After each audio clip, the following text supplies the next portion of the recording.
Mr. President, High Commissioner, Excellencies, ladies and gentlemen, over the decades, the escalation of global power rivalry and conflicts in many countries have left more than a quarter of the world population living in affected areas.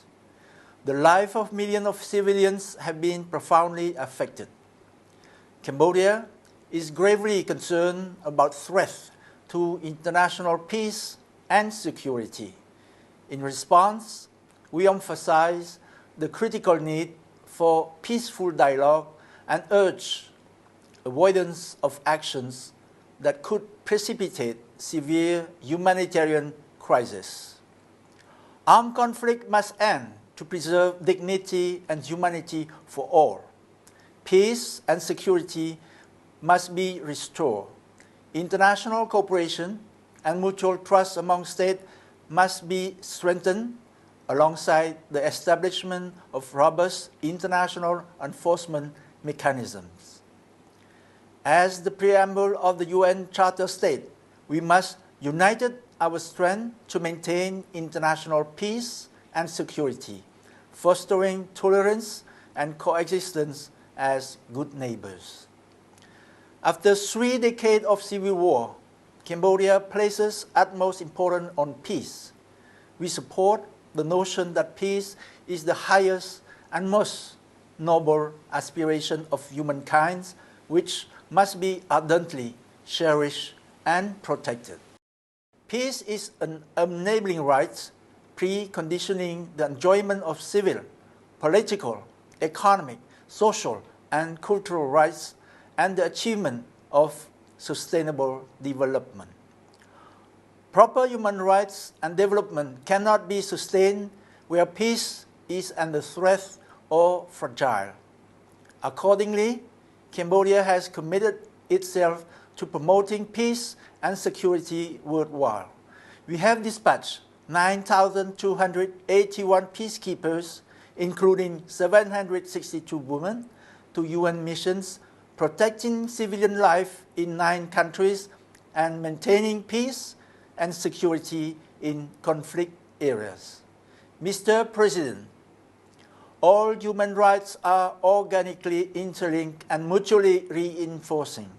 Civil, political, economic, cultural, or social rights, including the right to development, must be treated fairly and equally on the same footing and with the same emphasis. In this context, our government has made significant efforts and achieved notable milestones in promoting and protecting the rights of our people. The civil political space has been strengthened and socio-economic rights have been invigorated. Furthermore, the new cabinet, formed last year, is implementing the first phase of its pentagonal strategy focusing on growth, employment, equity, efficiency, and sustainability. With enduring peace and stability, Cambodia's annual growth averaged 7% between 2005 and 2019. Poverty was reduced from 50% to 9% over the same period. Consequently, Cambodia transitioned from low income to lower middle income status. We are encouraged by a national review showing that most of the 17 SDG, along with our 18 goal of mine clearance, are on track despite global economic uncertainties. To reduce poverty, vulnerability, and inequality while boosting human development and economic growth, Cambodia has implemented wide-ranging social assistance schemes. These include a national social assistance fund that strengthens protection in response to emergencies. In July last year, Cambodia held general election. 18 political parties participated and more than 8.2 million people cast their ballots. The turnout of almost 85% was the highest since the UN supervised election in 1993, a clear indication of our people's growing political maturity and enthusiasm for exercising their democratic rights.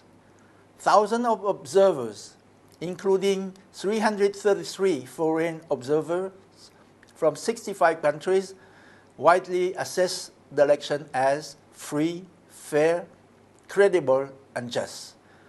The upcoming Senate election this month are expected to further reflect the general will of the people. Mr. President, democracy is a shared value, achieved through learning, building, and strengthening gradually, taking national characteristics and context into account. Similarly, human rights are universal values for all humanity. As Secretary General Guterres has stressed, human rights must never be a vehicle for double standards or a means to pursue hidden agendas. Regrettably, some countries have misinterpreted our application of laws designed to protect law-abiding citizens as clamp down on freedom. Paradoxically, the same measures, when applied in their own countries, are considered necessary and lawful to maintain public order, social stability, and national security. As a party to 8 out of 9 core human rights conventions, Cambodia's close and constructive cooperation with various UN mechanisms is well recognized by the Council. Last year, the royal government extended the mandate of the country's special rapporteur and renewed its MOU with the Office of the High Commissioner for Human Rights representative. The special rapporteur has enjoyed unfettered access to Cambodia, including meetings with several government leaders, including the Prime Minister. This year, Cambodia is scheduled to engage in constructive dialogues under the fourth cycle of the Universal Periodic Review and with the Committee on Enforced Disappearances. Mr. President, our engagement with the international community and all human rights mechanisms is a two-way process. The agenda must be approached through a genuine dialogue-based method, emphasizing non-confrontation, non-politicization, and non-selectivity. Assessment should be fair, balanced, and objective, fully observing the code of conduct. Preconceived prejudice, prejudgment, or bias will only lead to a loss of credibility and erosion of mutual trust and cooperation.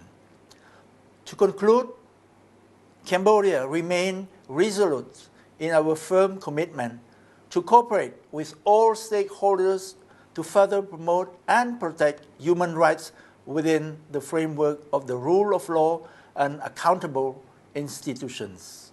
We also remain firmly committed to advancing sustainable development and pursuing our irreversible democratic journey with pluralism.